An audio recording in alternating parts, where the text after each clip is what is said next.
Garza. I am the president of the Libre Initiative, a group committed to breaking down barriers to opportunity and empowering the Latino community in Arizona and nationwide.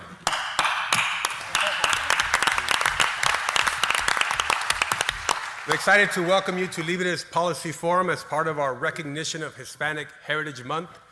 I want to start by thanking Vice President Mike Pence for joining us.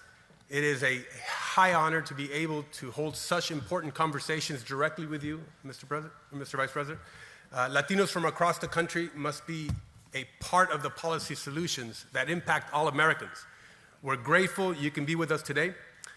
Under this administration, important reforms were enacted to reduce regulation and reduce the tax burden that arguably lowered the unemployment rate, generated record labor participation, record wage growth, and record home ownership for the Latino community. We are committed to continue working with the administration to further advance reforms that will allow all Americans to rise, like building on the First Step Act and continuing our discussions on reforming our country's broken immigration system. I want to thank Governor Doug Ducey for being here. You have...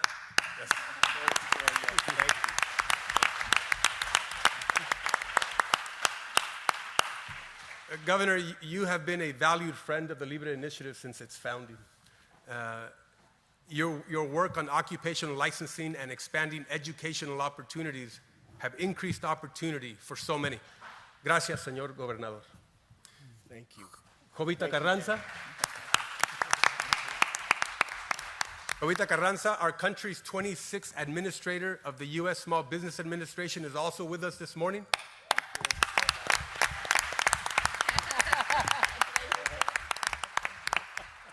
Thank you for what you are doing for our country's small businesses, the backbone of our local economies. Estamos orgullosísimos de usted. Gracias. I also want to thank Brian Mueller. He is president of the Grand Canyon University. Thank him for his hospitality.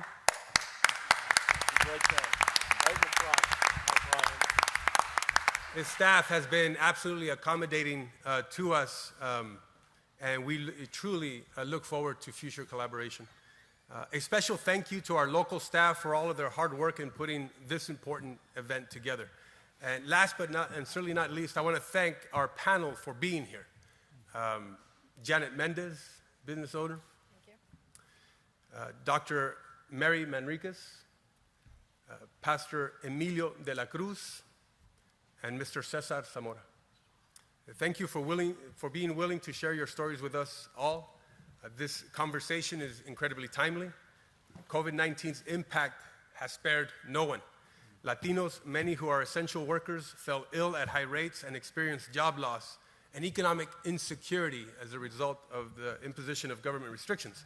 But still, our community remains resilient and optimistic. It's the American spirit. And during these past few months, everyday Americans have used their God-given talents to innovate and find ways to sustain their businesses and provide for their families. And in doing so, they have inspired our community and our country. But of course, there is a lot of work to be done. So without further ado, I'd like to welcome and give the floor to you, Mr. Vice President.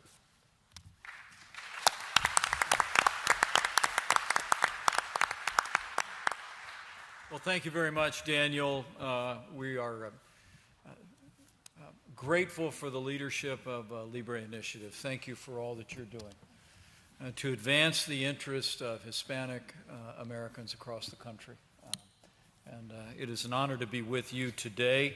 I also want to express my appreciation and invite another round of applause. The Grand Canyon University is an incredible success story. He has led this university, grounded in Christian values, to incredible growth. It's serving a broad and diverse student body here in Phoenix. And join me in thanking Brian Mueller for his great leadership for Grand Canyon University. And thank you so much for your hospitality today, Brian. Also, I'm pleased to be joined by a member of our cabinet, the Small Business Administrator, Jovita Carranza, who will speak in just a moment. But I must tell you, to be seated once again with Governor Doug Ducey is a particular privilege for me. I can honestly say I was for Governor Ducey before it was cool. I met him when he was just a candidate for office. I was governor of the state of Indiana, and I saw his leadership then. I saw a businessman who was stepping forward to make a difference. And to see the growth in this state, to see the growth in your economy, to see his steady leadership over the last 8 months in the midst of this coronavirus pandemic, seeing Arizona through a challenging summer all across the Sun Belt. Governor Doug Ducey, I'm grateful for your leadership. Thank you very much, Particularly Mr. honored Vice to be with you today. Thank you. Thank you so much. And let me bring greetings to all of you. This is National Hispanic Heritage Month, and to all as we celebrate the incredible contributions throughout the life of our nation of Hispanic Americans. I want to bring greetings from a great champion of Hispanic Americans who, when I spoke to him this morning on Air Force Two and told him I was headed to Phoenix, he was reflecting fondly on the fact that he was just here a few days ago. So let me bring greetings from the 45th President of the United States of America, President Donald Trump. The President said on Monday, Hispanic Americans literally embody the American dream. To be a Hispanic American in so many ways is to be a part of a community that is synonymous with faith and family and hard work. And the contributions that Hispanic Americans have made, not only to Arizona, but to the life of this nation, are really countless. And I'm proud to say that in our first 3 years in office, we've made extraordinary progress in the economy of this nation. Under President Trump's leadership, with the strong support of our allies in the Congress, we cut taxes, we rolled back regulations, we unleashed American energy, we fought for free and fair trade, secured even a new trade agreement with our neighbors to the south and neighbors to the north in the USMCA. And the results were truly dramatic. It was 7 million new jobs created in those first 3 years, including nearly 250,000 good-paying jobs right here in Arizona. But nationwide, during this Hispanic Heritage Month, I know you all would be glad to celebrate with me that among those 7 million new jobs, 3 million went to Hispanic Americans, and more than 1 million Hispanic women entered the workforce all across this country.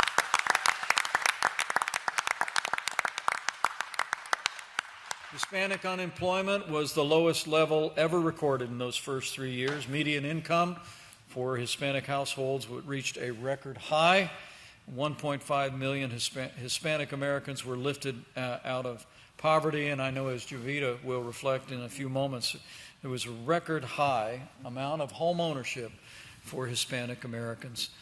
In fact, we just got data earlier this week, Governor, that in 2019 alone, we saw the largest increase in household income in 52 years. Wow. And then, as we all know, the coronavirus pandemic struck our nation from China.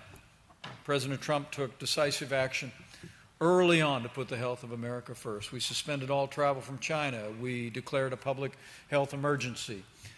We stood up a White House coronavirus task force that I can say has been working with your governor virtually every week as we've greatly expanded testing, and Arizona played a critical role in innovating testing for the people of this state.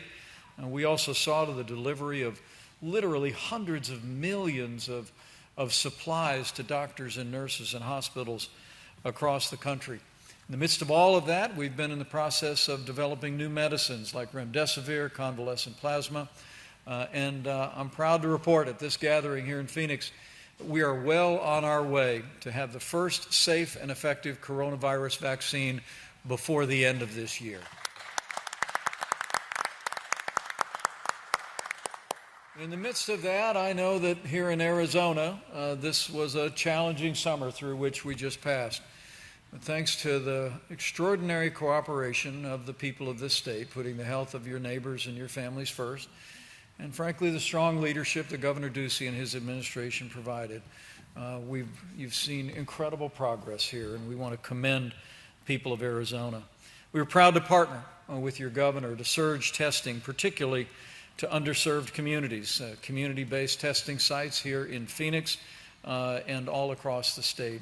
It gave us the visibility into the spread of the virus, didn't they, Governor? And I'm also proud to say that as we were dealing with the health impacts of the coronavirus pandemic, under the President's leadership, we also created a Paycheck Protection Program that we believe saved more than 50 million jobs, and it provided loans to keep people on the payroll for some 80,000 businesses all across Arizona.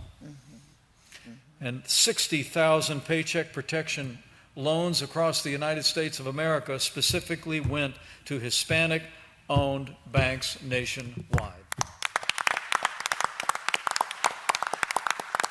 The good news is, through all of which we've passed, we're opening up America again. You're opening up Arizona again. In the last 4 months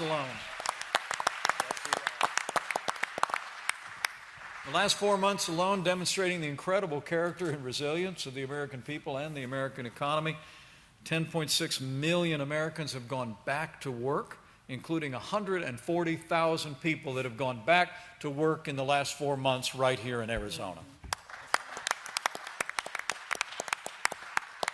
Of the more than 10 million Americans who have gone back to work in the last 4 months, as Javita knows well, 3.3 million of those jobs were filled by Hispanic Americans, and Hispanic unemployment has already dropped to 8.4%.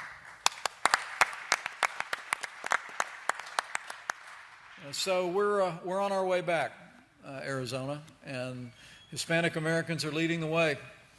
Through the challenging days of the pandemic, it was the families in this community who did your part to look after those who, in many cases, we found were among the most vulnerable, and we want to commend you for that. But also the ingenuity, the hard work, the creativity, the faith of the people of this community is also leading us back to even greater heights. And as we go forward, I want to promise you on behalf of your president that we're going to continue to support this community.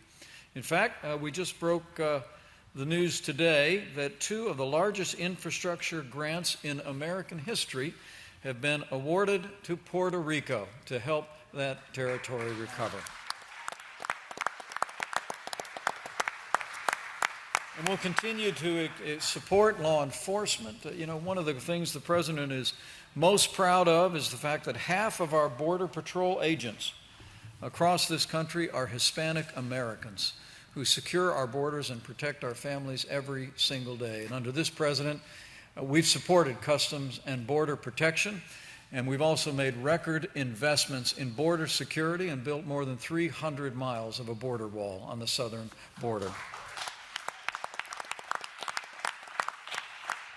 In addition to that, it is remarkable to see the way Mexico has stepped up to partner with us to secure their southern border and ours. Mexico is literally doing more today to secure our southern border than ever before in history. And it's a partnership that's seen a record decline in the number of people coming across the border illegally. And it's a tribute, frankly, to those incredible law enforcement personnel and also to our cross-border cooperation. And it certainly is in stark contrast with the voices of others in the public domain, where Joe Biden and the Democratic Party today call for open borders, sanctuary cities. We've made record investments, and I want to pledge to you, to your governor, and to Hispanic Americans everywhere that we are going to stand with law enforcement, we're going to stand for the rule of law, we're going to secure our borders, and uphold the rights of American citizens.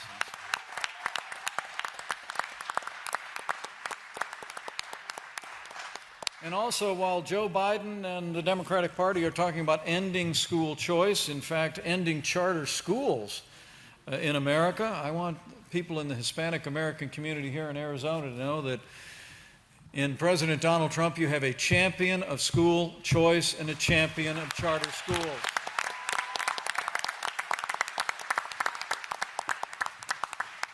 It's remarkable to think that 1/3 of the students in public charter schools are Hispanic across this country. While some would like to shutter those schools, they're making an incredible contribution. In fact, here in Arizona, the governor informs us that 40% of charter school students are Hispanic, and 11% of students in American private schools are Hispanic. And so expanding parental choice, expanding public charter school innovation, I promise you will continue to be a priority for our administration. So with that, thank you for that. With that, I'm here. I'm here to listen. I'm looking forward to the comments of our guests today, as well as your governor. But let me also just simply close by saying thank you. During this National Hispanic Heritage Month, just thank you for everything that this community contributes to the life of this nation. It really is.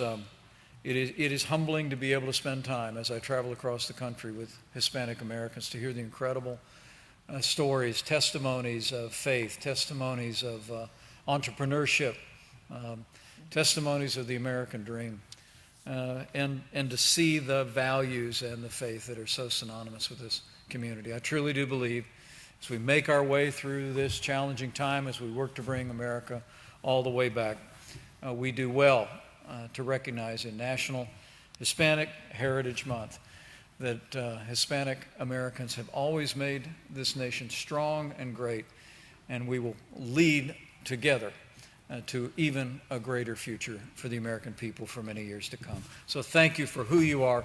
Thank you for being with us today, and God bless our Hispanic American community.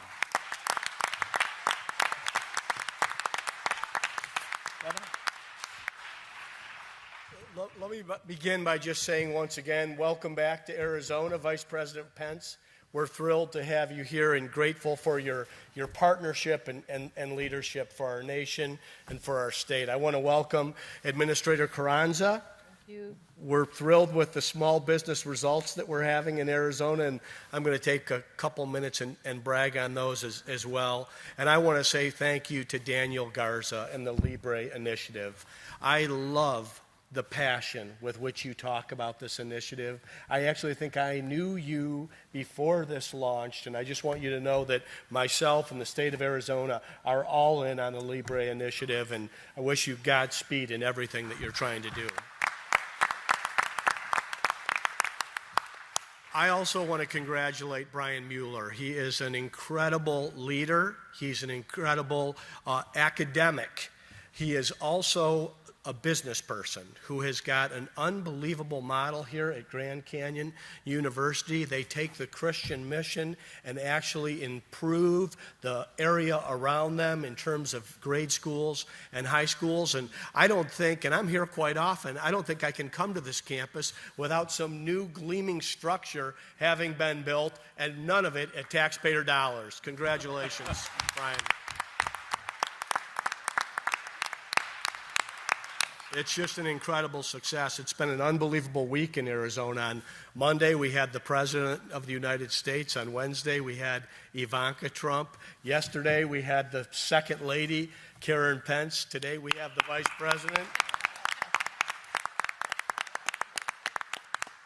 What a way to kick off Hispanic Heritage Month. I mean, it's an incredible celebration, and it's something that is reflective of the culture of the state of Arizona. We are home to 2.2 million plus people of Hispanic descent. They lead in areas like government, the military, business, elected office, and beyond. Many are in our audience today. So again, I want to say to the Vice President, thanks for being part of this conversation. I also want to say thanks beyond today to the Trump administration and to your personal care and concern during the peak of COVID-19 in our state, your personal outreach, whether we needed additional PPE or ventilators for Navajo Nation, or that surge testing that was focused to Maryvale and South Phoenix. It was Vice President Pence and President Trump not delegating these duties, but calling personally for that.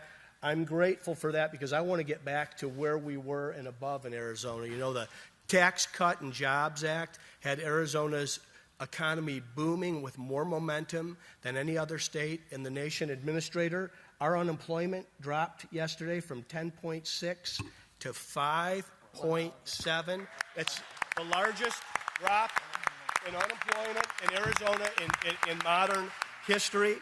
The USMCA is strengthening our partnership with Arizona's #1 trading partner, ×4, Mexico, and Canada has surpassed China to become our #2 trading partner. So a strong North America is a safe United States.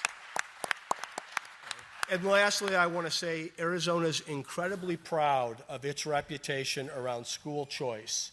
We lead the nation with over 500 institutions, over 200,000 children in schools of choice. And I think Grand Canyon University reflects also a school of choice and the success and excellence that it can have for Arizona children and families. We're thrilled that you're here today, Mr. Vice President, and looking forward to the roundtable. Thank you.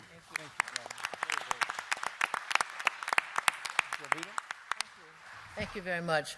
It's a tremendous privilege to be here with you in Phoenix, especially surrounded by advocates of the Hispanic community. The Hispanic community is my community. My parents were born in Chicago and raised in Mexico. My grandparents were born in Mexico, and I think Leon, Guanajuato is the location. I think someone here on the panel has that origin. And so being here next to a vice president, flying with the vice president, being next to a governor, and then Dan Garza, which I've known for years, it's really a dream come true, Vice President, because the American dream is not just home ownership, it's not small business entrepreneurship, it's really having an opportunity to be a leader in America. And that's what I've been given the opportunity to do under the Trump administration. So not only under the President Trump's administration and your leadership, Vice President, that I started out as a treasurer and now am the administrator of SBA. And I have never publicly stated this, Vice President, but this is the president that is the first one to have taken a treasurer and advanced the person or elevated the person to a cabinet position. So I hold that honor, and so does he. So again, this administration definitely has our best because interest. it was Jovita Carranza. No, has our community in their best interest. So thank you very much for the opportunity. I also want to thank you. This is true empowerment and recognition based on merit. I'd like to also mention, from a national perspective, the numbers that Vice President Pence mentioned concerning house ownership. I'm going to first mention the PPP. You know, I was given the task of implementing the Paycheck Protection Program at SBA. And as a result of that, we have processed about 5.2 million PPP loan transactions. And we've also transacted close to $190 billion in the economic injury disaster loan portfolio. That represents about 3.2 million small businesses. So collectively, we've probably managed about 9 million small businesses. There are 31 million small businesses in the United States, and they represent 60 million employees in the United States. That's very, very significant. And in every state, small businesses represent about 93 to 94% of all businesses in a state, and they represent about 45% of the workforce. So the GDP of the small business sector represents $10 to $11 trillion. So the importance of sustaining this particular sector was a very strategic focus of the president and the vice president to keep the livelihood and the sustainability of that market. And he's been very, very successful. And I'm just, era mi destino de estar aquí para probar que sí se puede. And so, yes, and so the millions that I just talked about, small businesses, that represents close to $700 billion that have been provided through partnerships with the lending community, over 5,500 of them. And with their support, the coordination of Treasury, we've been able to distribute over $700 billion to the small business sector. I have visited those small businesses, and in the back room is our community. That PPP program also enabled the Hispanic community to be retained as the employees. So I've met welders, I've met chefs, I've met manufacturers, tool dye, and it's just phenomenal what the Paycheck Protection Program has done for the Hispanic community, Vice President. It's that hidden power that the PPP has provided for our Hispanic community. We talked about home ownership. Between 2017 and 2018, there were over 365,000 new Latino homeowners. And when I read that number, I thought about when my mother bought her home for $18,000 in 1964. Now it's worth 50 times that. We still have her home. She's gone up to heaven, but she left generational wealth. That's what entrepreneurship does as well. Generational help. When a small business succeeds, they gain the support of the administration, your children will model what you do as adults and as parents. And in some cases, I visited businesses where the son or the daughter was standing right next to them, learning the business to take it over when the adult retires. So I've just been just so ecstatic. It's all these stories that you have to go out in the field, boots on the ground, to realize the value of the PPP as well as the EIDL. In addition to that, I wanted to mention that in 2019, as the Vice President has indicated, we have in our community, our Hispanic community, have realized the record number of home purchases by the Latino community. And that's phenomenal.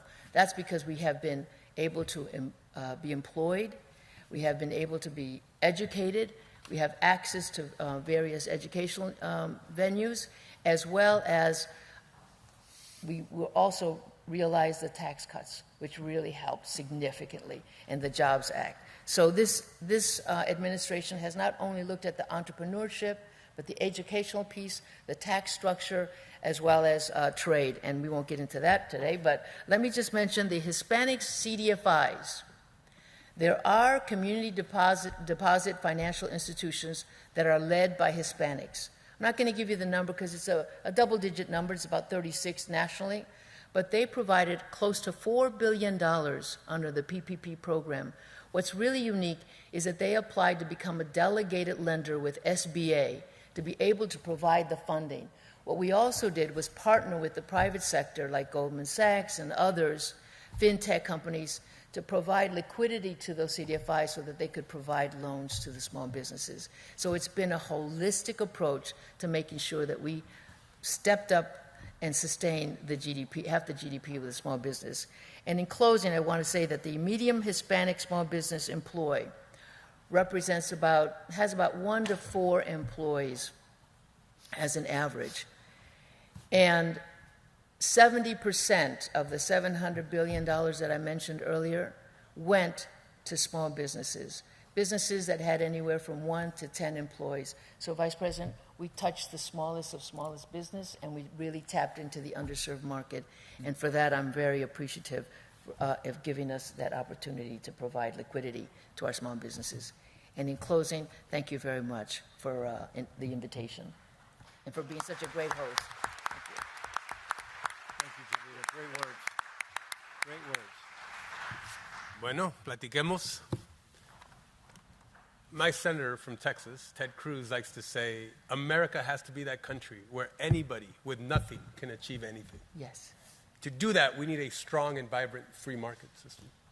Latinos need the free market, and the free market needs Latinos.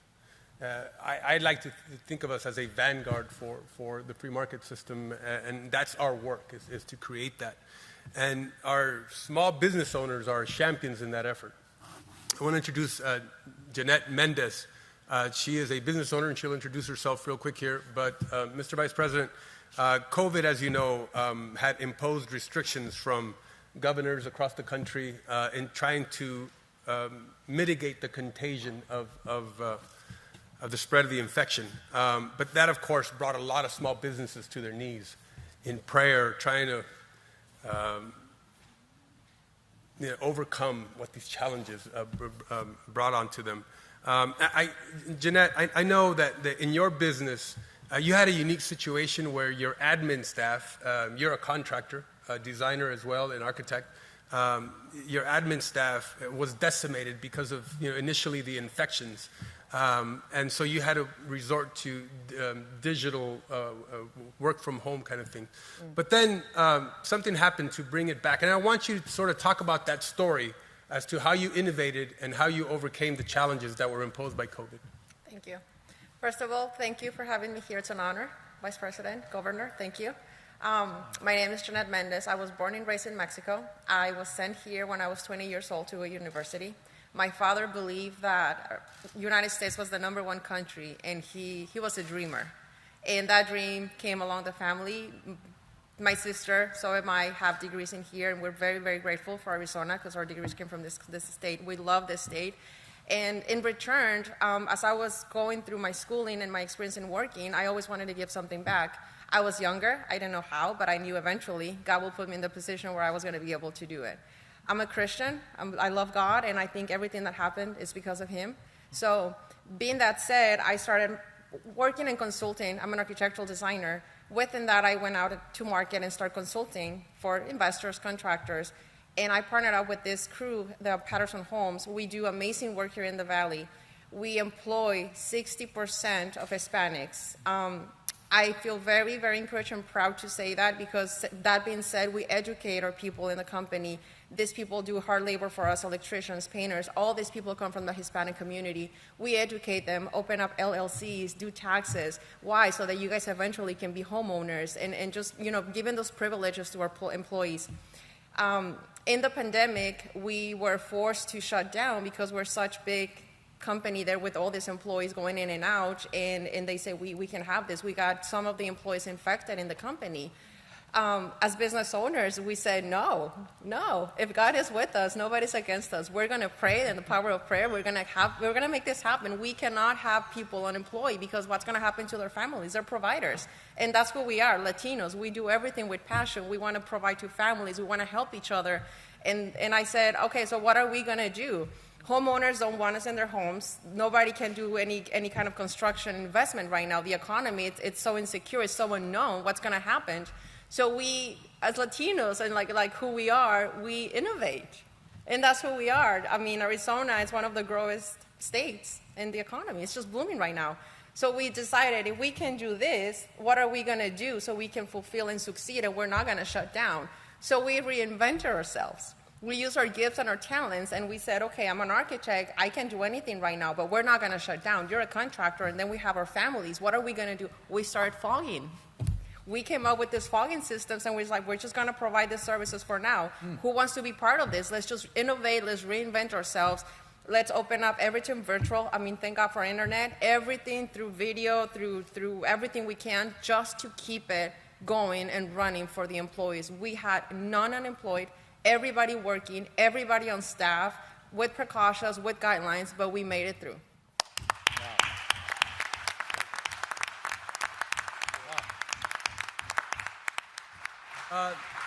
Dr. Manriquez, you serve a unique customer base as a doctor.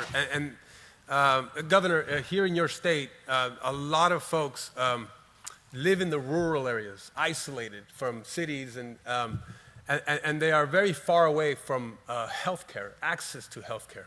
And so that was made worse by, of course, the imposition of the restrictions of COVID.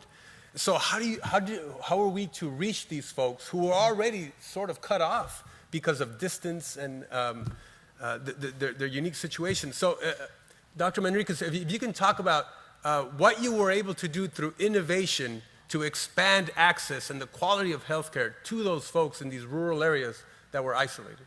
Thank you. So first, thank you, Mr. Vice President, Governor Ducey, Administrator Carranza, and of course, Mr. Garza, for the invitation to share my experiences as an obstetrician gynecologist caring for pregnant and parenting women with substance use disorder.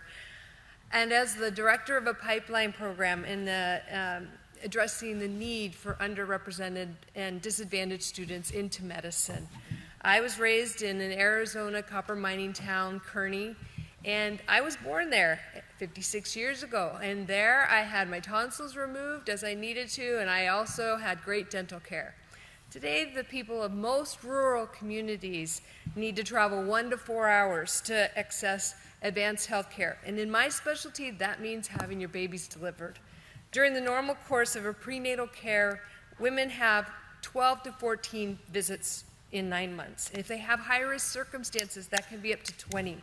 Many of these visits are brief, an assessment of vital signs, listening to the babies, making sure the baby's growing. A woman who lives remotely could spend an entire day being away from home and her work and to ensure adequate health care. And that's 20 days in 9 months, followed by maternity care leave. Okay?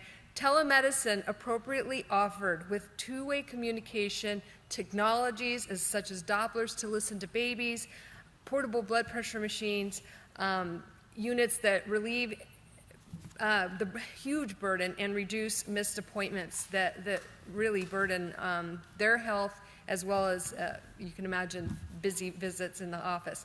Conversely, regulations such as the Ryan-Haidt Act add the burden to the unintentional outcome of making it difficult for providers to feel comfortable to give care to the most vulnerable of patients.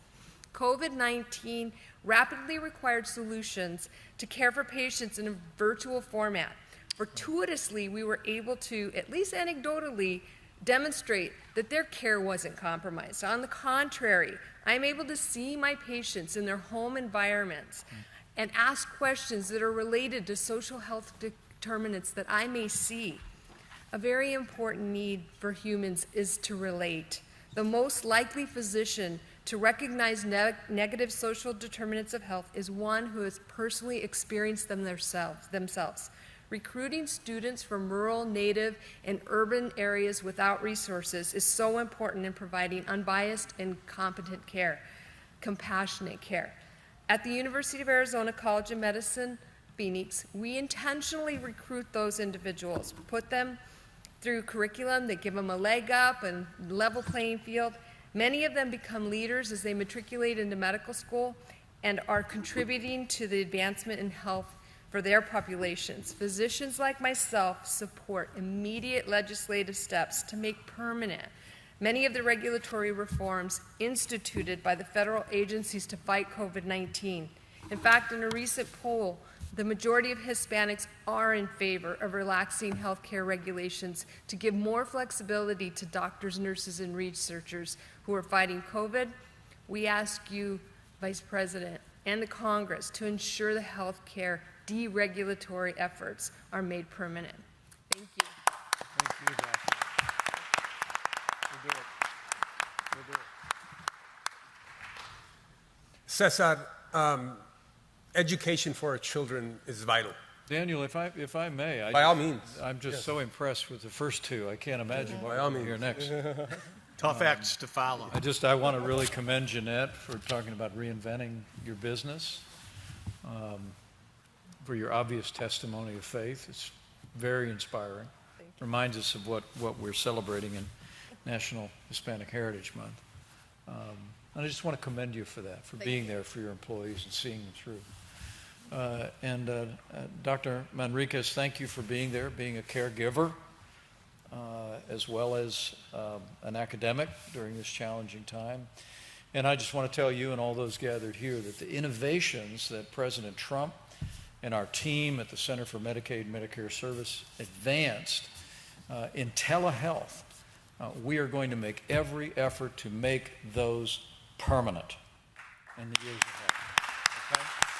So thank you. It's a wonderful affirmation. I just want to encourage you. It's because of necessity is the mother of invention. It was for you, Jeanette.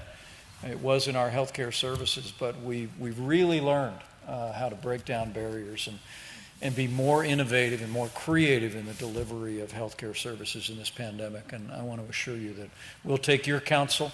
We'll work closely with Arizona, with states around the country to keep that innovation as a part of our 21st century healthcare system in this country. So God bless you. Back to you, Daniel. Thank you. Cesar, there's no question that we are individuals, and but yet our public school education sometimes seems like it's a one-size-fits-all. Each family faces unique challenges. Their children have unique talents and skills or challenges. And I know that through some of the ESA accounts, you've been able actually to take advantage of the situation and improve the quality of education to your children. Can you talk to us a little bit about this and the challenges that you face? Yes, hi, my name is Cesar Zamora, and I'm here as a advocate for school choice, and I'd like to thank Vice President and Governor Ducey for being champions for the kids here in the state of Arizona and nationally as well. And I know that President Trump is a huge school choice advocate, so I would like to thank y'all right off the bat. I'm sitting here today because I have 3 children that are special needs kids. My son Jet, which is sitting right here in the front with the Batman mask.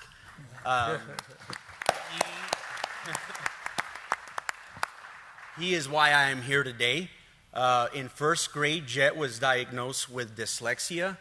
And in first grade, he just was having a horrible time at school. And he was even crying in the mornings, and he was telling me that he wanted to drop out of school in the first grade. And that's usually not what happens. You know, that's kind of like the thing that you hear from a teenager in high school, but not in the first grade. So through testing, we were able to pull him from school and get him caught up with the rest of the kids because of Empowerment Scholarship.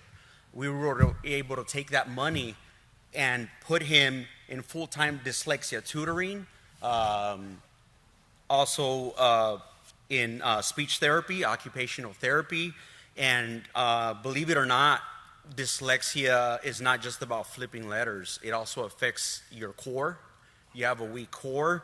There's things going on there with your left and right brain hemisphere, so even learning how to tie your shoelaces is a challenge for these kids. So it takes them longer to do these sorts of things.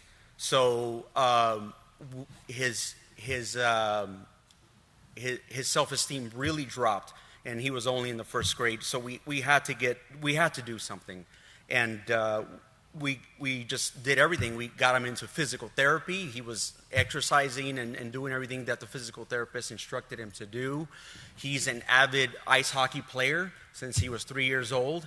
Governor Ducey, I think the first time I saw you was at the Ice Den in Chandler when he was like 3 or 4 years old. So he's been playing hockey since then, and of course, because we were able to provide these services for him, he's caught up, and he's not only a phenomenal ice hockey player, but he's a phenomenal reader. He's very passionate about U.S. history. He can tell you everything from Genghis Khan all the way to the decline of the Roman Empire. And that is the thing with the public school system. For him, it wasn't a good fit because he also has dyscalculia, which is also a challenge mathematical-wise. You know, he just doesn't quite understand the logic with the numbers. So he needs help with third grade math, but he needs college courses for U.S. history. How do you provide that at fourth grade in regular public school system? So we have a private tutor for him that she sees a retired school teacher, and he sees her one-on-one for 12 hours a week. Then he sees his dyslexia tutor because he still needs to learn how to write paragraphs and learn how to write, I would say, college papers. But yes, I mean, that's what we're really heading towards here. Getting that federal funding and investing it in my child and being able to use that, I'm looking out for my child's best interests. And I am here now because I think that special needs children need that continued support through school choice and empowered scholarships as well. And I think it's just such a wonderful program here in Arizona. And when COVID hit, we were lucky that we were already tied into that program because we were able to get people on Zoom or telehealth and continue those therapies and continue all that.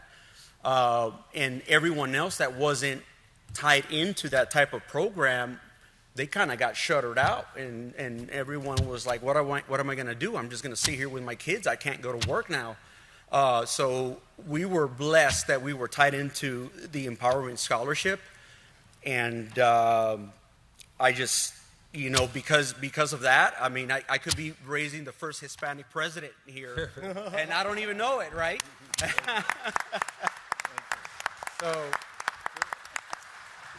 So, I would just like to, thank both of you and President Trump once again for being champions of school choice. And I hope that the Empowerment Scholarship would open up to outside of just kids with special needs, Amen. We all know somebody Amen. that is challenged, and we all want to be able to make sure that everyone is successful.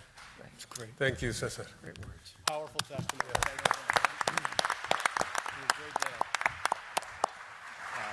you. A huge dimension of the Latino community is faith, Mr. Vice President. And I'm proud to have Pastor Emilio de la Cruz with us.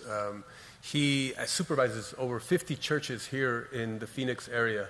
And so he keeps busy. He has an RV that he has to actually run around in. But, obviously, the current situation has made life difficult for folks who like to congregate in churches. And so I'd like to, Pastor, if you could talk a little bit about those challenges and what you did to overcome them. And I want you to focus specifically on how it's impacted our youth in their character development and their spiritual connectivity. Thank you, Brother Garza. Thank you. Such an honor to be here with Governor Ducey and our Vice President of the United States of America. It's what a great honor to be here with you. I'm representing, of course, our churches and our pastors. I've been a pastor for 34 years and have loved it. Wouldn't want to do anything but be a pastor.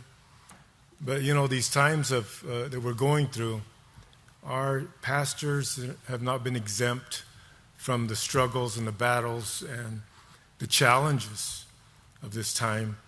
And many of our churches and our pastors are going through some very, very hard times. I have been challenging our pastors to cast their net on the other side of the boat and do things differently. And so we've had to go online with our church services, and I oversee Hispanic churches, and a lot of our churches were not really high on technology and all of that, online giving, none of that. So we've been trying to train our pastors and help them, coach them, and help them to meet the challenges that we're going through. But, our churches, our pastors, we're ready to regather. We're ready to regather. We're a community. We're a family. I'm thankful. I thank God for the internet and online services and to be able to reach all those people that we weren't reaching before. But there's nothing like coming together with God's people and worshiping together. And we want to sound a trumpet. We're holding back because we don't want to overstep. We want to walk alongside of our civil leaders and do it right. But if you let us, we will probably stand up and sound the trumpet and gather the people and pray. And I think it's very important because the church, today people need more than anything, they need hope. More than anything, people need hope today. And they need a major dose of hope. And I believe only the church can give that. And so any direction that we can get, I would love to see some kind of fast track, of course, to reopen fully and confidently by Christmas or by the New Year's or soon, tomorrow, this Sunday.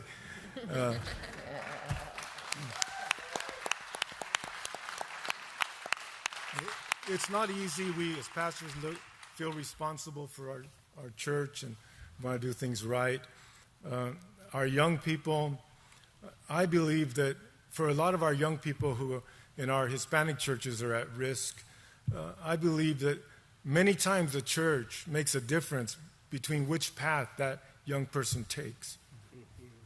I came to Christ at 18 years of age out of a life that I won't even talk about, terrible life. And God turned my life around and set me on a whole new path and brought me to where I am today to sit here with the Vice President of the United States. Who would have thought that when I walked into that little church in Rupert, Idaho at 18 years old, having come out of, I'll say it, having come out of jail and crime and drugs and just broken home, all of it. And so I really believe that our young people need the church.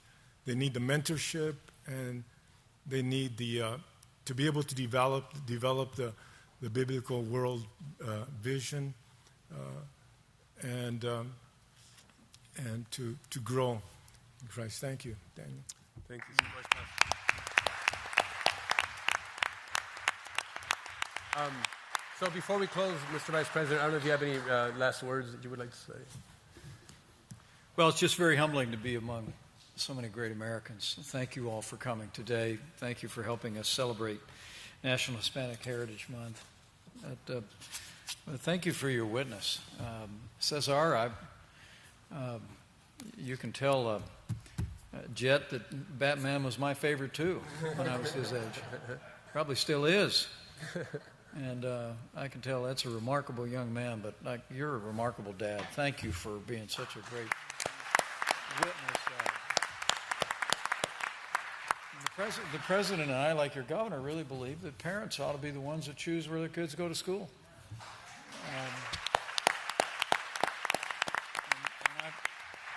I promise you, I'm going to remember for a long time the way that you and your family stepped up for your little one in such a unique circumstance. It's truly inspiring. So I want to thank you for sharing your story, and to Pastor Dela Cruz, the honor is mine.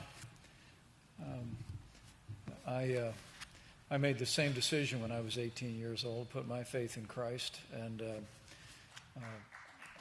path has taken me here to sit with you. And to hear about your witness of faith and to see the sincerity of your purpose, it really is inspiring to me. And you've given us hope. And I know your governor and his whole team are going to take to heart your words. There's that verse in the Bible that says, "Don't absent yourself from the assembly," as some are in the habit of doing. And I want you to know we're going to work closely with your governor of states around the country to do everything we can to get our churches, all of our places of worship, open back up again so the people of God can come together and pray. So we'll work toward that day, and I want to thank you. But Daniel, this has really been an inspiring time. I'm going to leave here reflecting on your words that Latinos need the free market, and the free market needs Latinos, and that much is certain. Thank you for the Libre Initiative. Thank you for your great advocacy of the great Hispanic community all across the United States, and that 2.2 million strong, Governor, here in the state of Arizona, And growing. Just like the great state of Arizona. But I have to tell you that maybe Jeanette's words are most inspiring to me, and they explain an awful lot. We've heard about faith, we've heard about family, we've heard about caring for those in need, we've heard about entrepreneurship. But I really do believe that what Jeanette said is something that I've observed in the Hispanic community all of my life, and it's something I most admire. She said, Latinos do everything with passion. So I want to thank you for your passion. I want to thank you for your passion for faith, for freedom, for free markets, and I truly do believe that with this great Hispanic community and the passion and faith of this community, the best days for Arizona, for this community, and for America are yet to come. So thank you all very much. God bless you. And happy Hispanic Heritage Month. Thank you all.